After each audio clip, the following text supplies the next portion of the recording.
kan sistem pemerintahan di dunia ini terbagi menjadi dua, yang terutama yang terbesar yaitu komunis dan demokratis. Lalu bertanya, bagaimana kedua sistem itu dalam membentuk pemimpin dan umat yang berkarakter Qurani? Atau bagaimana cara pemimpin yang berkarakter Al-Quran itu mengatur wilayah Indonesia yang masyarakatnya itu plural, yang masyarakatnya itu tidak hanya terdiri dari satu elemen atau dari Islam saja. Seperti contoh kasus yang sekarang lagi ramai, dilegalnya atau dilegalkannya kasus LGBT, lesbi, gay, bisex dan transgender di Indonesia. Seperti yang kita lihat terjadi revolusi di negara-negara Arab seperti Arab Spring. Sebenarnya mereka itu kan menganut berpedoman kepada Al-Quran karena negara mayoritas Islam. Tapi mengapa terjadi kediktatoran di kepemimpinan mereka seperti presiden yang sangat diktator sehingga menyebabkan revolusi-revolusi atau gerakan sosial. Ketika Quran diturunkan, Nabi dihadirkan, sistematik apa yang sedang berlangsung di Mekah saat itu? Jahiliyah, apa itu jahiliyah? Bukan primitif. Jahiliyah itu dari kata-kata jahil, tidak Islam, non-Islam. Artinya menjawab tiga penanya sekaligus. Menunggu mengamalkan Quran, menunggu lahirnya pemimpin yang Qurani, nggak harus pusing mikirin sama sistem yang sedang berjalan. Kita yang harus menjadi trendsetter seperti Nabi Muhammad SAW. Tapi kan Ustaz, stop dulu kata Nabi. Saya ingat ketika saya menjadi dosen, cuma karena saya nggak bisa habis ngajar pulang itu kan harus konsisten pendidikan di situ. Tahun 90, persisnya 94. Saya mengajar materi ekonomi Islam. Saya bikin sendiri kurikulum di kampus. Lalu saya ajarkan ilmu tentang haramnya riba. Ketika saya menjadi dosen di Fakultas Ekonomi, itu dosen-dosen ekonomi marah semua, termasuk rekannya. Ini Pak Bahtiar ini ngarang aja. Sementara saat itu ekonomi syariah belum dikenal. Bank muamalah juga baru mulai merangkak. Cari bukunya di pasar susah. Saya juga fotokopiannya susah. Ya biarin aja. Diperdengarkan aja dulu. Tapi alhamdulillah sekarang dosennya, dekan yang dulu paling suka protes sama saya, suka marah-marah, itu sekarang kalau kemana-mana sebenarnya ekonomi syariah terus. Alhamdulillah. Indonesia sekarang ini Turki 15 tahun yang lalu. Ketika Erdogan memimpin, dia berhasil meruntuhkan berhala sekularisme seperti yang sekarang dianut di Indonesia ini. Dia pura-pura bego aja. Istrinya tetap pakai jilbab. Untuk kondisi Turki saat itu susah sekali. Agen-agen Mossad juga beredar di sana. Tapi ketika Islam dibawa dengan caranya yang cerdas, alladzi at'amahum min ju' wa amanahum min khauf.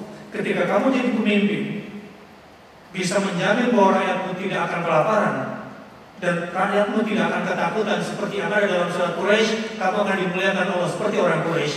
Dan akhirnya sekarang Turki 15 tahun yang lalu mengemis ke Uni Eropa untuk dijadikan sebagai anggota Uni Eropa, sekarang tidak perlu lagi.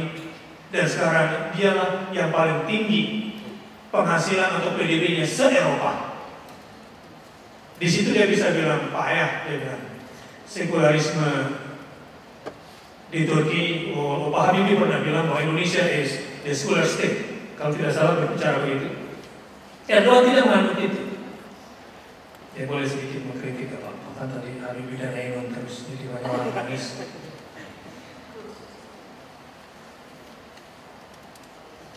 Erdogan tidak mau mengakui itu dan dia runtuhkan betul berhala sekularisme.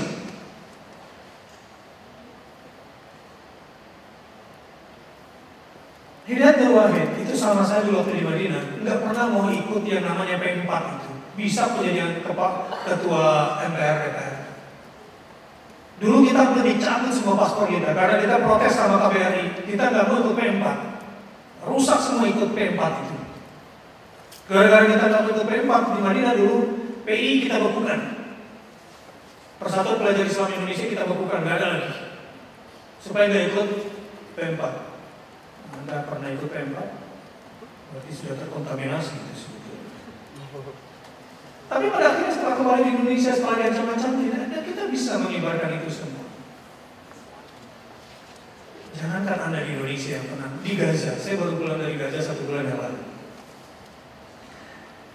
Sejak tahun 1920, 48 tadi Mesir kalah, tahun 67 sampai tahun 2000 selalu kalah perang. Arab semuanya kalah. Tapi setelah ada seorang syekh kibarkan program 15.000 penghafal Quran di Gaza, Allah seperti turunkan ilmu dan kekuatan di sana. Pada tahun 2008, 2009, mereka cuma butuh 23 hari untuk memaksa Israel mengangkat bendera putih. Untuk tahun 2012 cukup 8 hari mereka rontok. Jadi nggak usah bingung menghadapi sekarang. Demi Allah,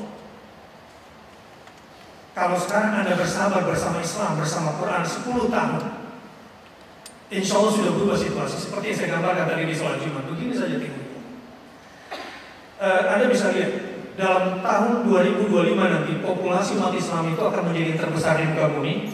Dan sekarang sebetulnya ada kegalauan di Eropa dan di Amerika karena begitu masifnya gerakan Islam di sana. Jadi kalau prediksinya 2025 itu Muslim akan menjadi terbesar sedunia. Tapi prediksi Henry Ford Foundation mengatakan 10 tahun lagi peta Israel akan hapus di muka bumi. Tapi melihat gelagat di Gaza kemarin, kalau 2008-2009 butuh 23 hari untuk menghentikan negara yang paling kuat persenjataannya di muka bumi, sekarang cuma butuh 8 hari. Dan di antara percepatan itu adalah karena ada 3 penghafal Quran memimpin di dunia Islam saat itu. Ismail Haniyah yang saya ketika berada di ruangannya dengan sangat sederhana menjadi imam merdu sekali, di belakangnya ajudan dan tentaranya semua. Dan itu didukung oleh Presiden Morsi yang hafal Quran di Mesir, yang merontokkan kekuatan militer dan sekarang melawan hakim. Dia cepat sekali lakukan gerakan. Di Indonesia sampai sekarang belum terbaca. Lama sekali reformasi di kita ini karena kita nggak punya roadmap. Pemimpin ini nggak ngerti siapa yang musuhnya yang dihadapi. Mesin cepat langsung mapping. Musuh pertama adalah tentara yang hedonis, yang beraliran sosialis. Kemudian yang kedua adalah para hakim. Di Indonesia sekarang persoalan kita kan law enforcement.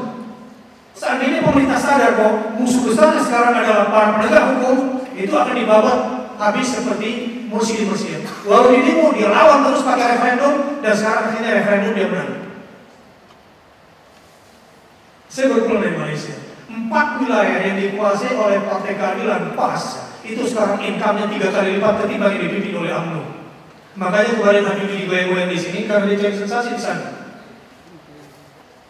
So, nggak usah bingung sama demokrasi, apalagi itu jadi kendaraan saja. Udah terserah pakai nama apa ya? Human rights.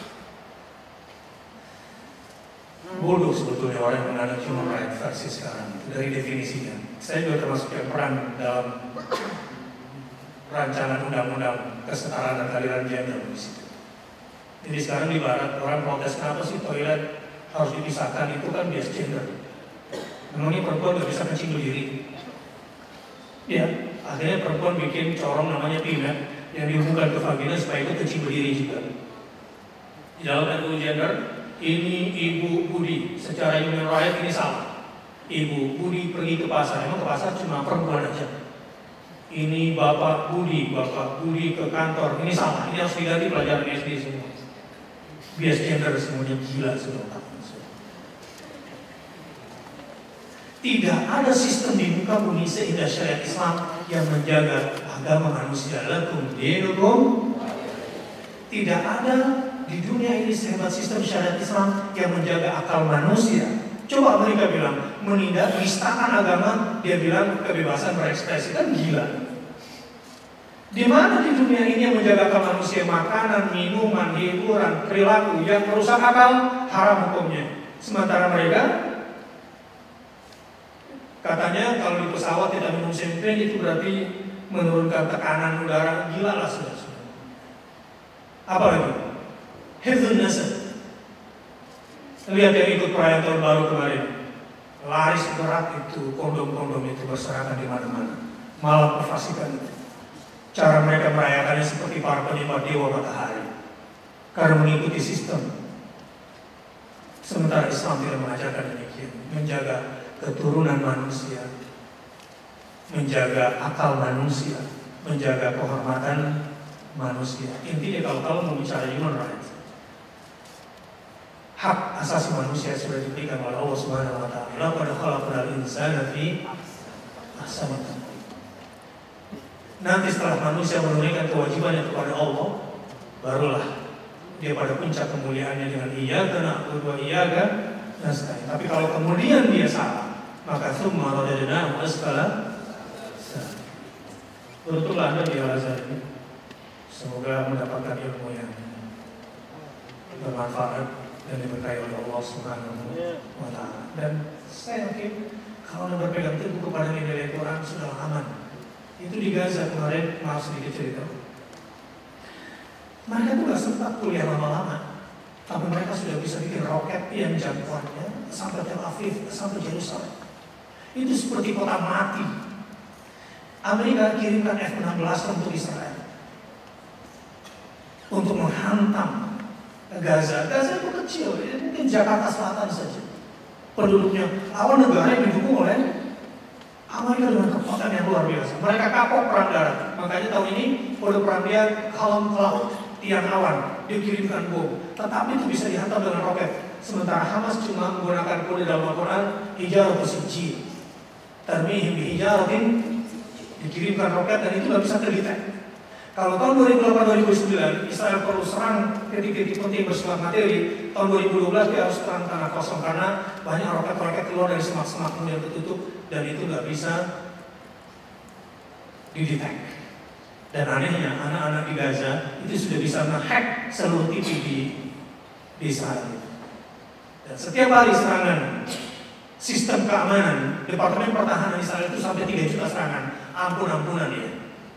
Nah itu kemudian didukung oleh 3 pemimpin, Ismail Haniyeh yang menghafal Quran, Mursi yang menghafal Quran di Mesir, dan satu lagi Erdogan yang meruntuhkan berhala yang bernama sekularisme.